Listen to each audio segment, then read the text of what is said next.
Assalamualaikum. Hai, selamat pagi anak-anak Bisdeka semuanya. Gimana kabarnya hari ini? Semoga kalian semua dalam keadaan sehat dan baik ya.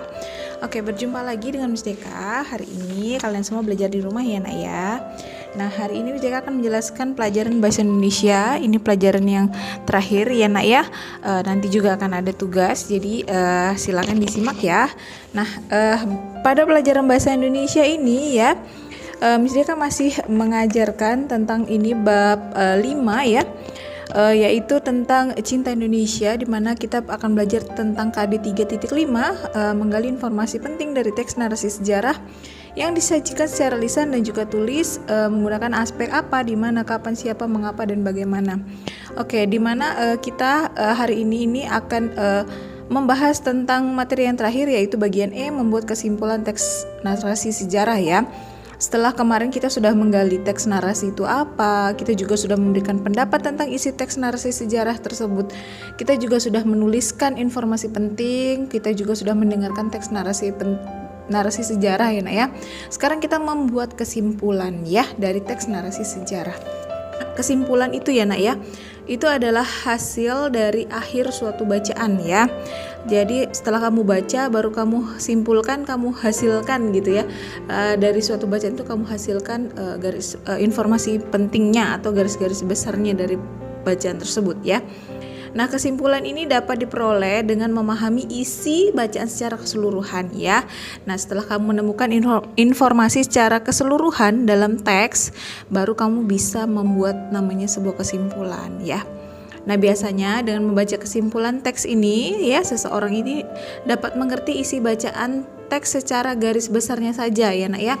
Jadi kalau misalnya ada bacaan yang panjang seperti itu, panjang banget ya, dengan adanya kesimpulan ini kita jadi terbantu. Oh, kita kira-kira kita sudah tahu nih kira-kira ceritanya tentang apa, seperti itu ya nak ya.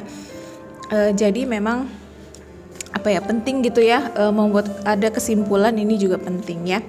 Oke, nah dalam membuat kesimpulan ini biasanya kamu membuatnya dengan bahasa yang lugas dan singkat gitu ya, yang mudah dimengerti orang. Boleh pakai bahasamu sendiri juga, ditambah-tambahin sedikit boleh ya. Yang penting tidak merubah yang namanya bacaannya tersebut. Nah, jadi kesimpulan tadi ya nak ya, hasil suatu bacaan. Jadi teks tuh kamu baca lagi, ambil poin-poin penting atau informasi pentingnya, terus kamu rangkai menjadi satu, bisa jadi kesimpulan seperti itu ya nak ya. Nah, di sini ada nih, perhatikan kembali teks berjudul Penentang Tanam Paksa pada halaman 63 ya nak, yang ini ya. Nah, di sini ada teks panjang ya nak ya. Nah, penentang tanam paksa. Nah, Miss bacakan ya nak ya. Nanti baru Miss bacakan kesimpulannya. Nah, ini teksnya berbunyi seperti ini. Penentang tanam paksa. Tanam paksa yang diberlakukan untuk rakyat Indonesia pada zaman penjajahan membuat rakyat semakin menderita. Namun ternyata ada seorang Belanda yang menentang sistem tanam paksa tersebut. Orang Belanda tersebut bernama Edward Douwes Dekker dan Van Hövell. Douwes Dekker adalah seorang mantan asisten residen Lebak. Ia berani menyuarakan ketidaksukaannya melalui buku yang berjudul Max Havelaar.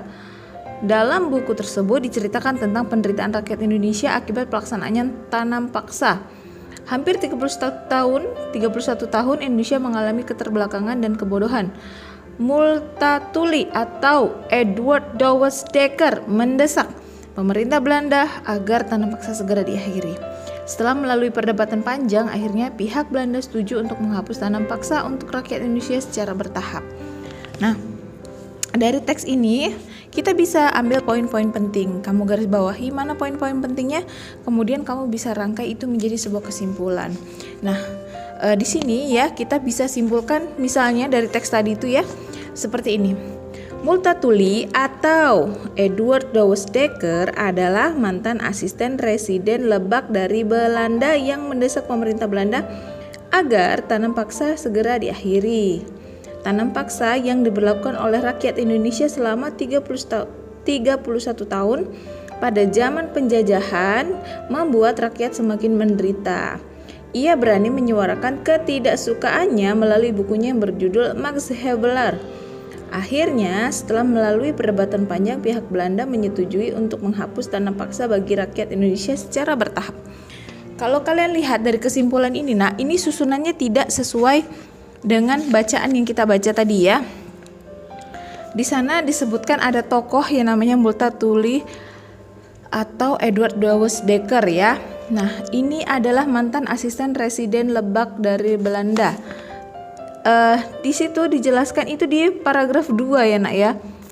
Nah, langsung ke paragraf 2 diambil.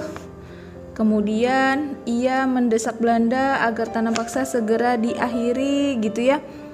Itu juga itu di paragraf 3 ya. Nah, itu di apa ya, kayak disambung-sambung dia ya, sehingga menjadi satu kesatuan yang mudah dimengerti orang gitu ya. Tanam paksa yang diberlakukan untuk rakyat Indonesia selama 31 tahun pada zaman penjajahan membuat rakyat semakin menderita. Nah, itu juga di paragraf 2 ya, di kalimat terakhir ya. Itu diambilnya. Kemudian ia berani menyuarakan ketidaksukaannya ya. Coba cari di mana. Ia berani menyuarakan ketidaksukaannya melalui bukunya berjudul Max Havelaar. Itu di paragraf 2 juga, di kalimat yang tengah-tengah. Akhirnya setelah melalui perdebatan panjang itu di paragraf 3 ya. Nah, itu dia. Jadi ini kayak diacak dia, tapi susunannya diacak dia tapi menjadi satu kesimpulan yang kita tuh mudah untuk mengerti ya, untuk membacanya. Oh, jadi secara keseluruhan, secara garis besar nih ceritanya tentang ini gitu ya. Sampai sini paham? Jadi dalam membuat kesimpulan itu yang harus kalian pahami itu adalah yang pertama, kalian pahami isi dari bacaan secara keseluruhan ya. Kemudian baru kalian bisa membuat kesimpulan gitu ya.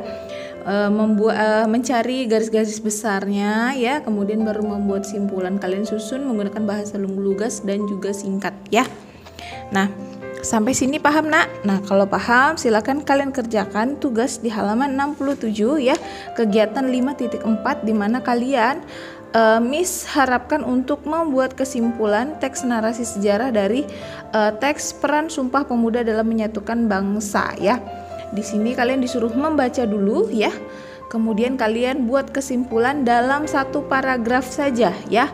Lihat contoh di atas ya, lihat contoh yang barusan kita Miss jelaskan tadi ya, tentang penentang tanam paksa tadi ya, itu ada kesimpulannya ya. Nah, lihat satu paragraf tuh kayak gitu nak, cuman misalnya ya 4 atau 5 baris gitu ya. Buat satu satu paragraf. Kemudian gunakan bahasa Indonesia yang baik dan benar. Boleh kamu tambahin kata sambung biar satu kesatuan dari apa yang kamu simpulkan itu nyambung ya nak ya. Nah, ini nanti Miss taruh di Google Drive aja, linknya nanti akan Miss taruh di grup gitu ya untuk tugas ini ya, biar Miss Deka enak meriksanya karena hanya satu paragraf, jadi gampang ngetiknya kalian ya. Oke. Nah, itu saja penjelasan dari Miss Deka hari ini. Kurang dan lebih Miss Deka mohon maaf kalau misalnya udah kurang jelas, kurang kalian silakan japri ke Miss Deka ya. Terima kasih sudah menonton. Semoga apa yang Miss jelaskan menambah pengetahuan buat kalian. Sampai jumpa, bye bye.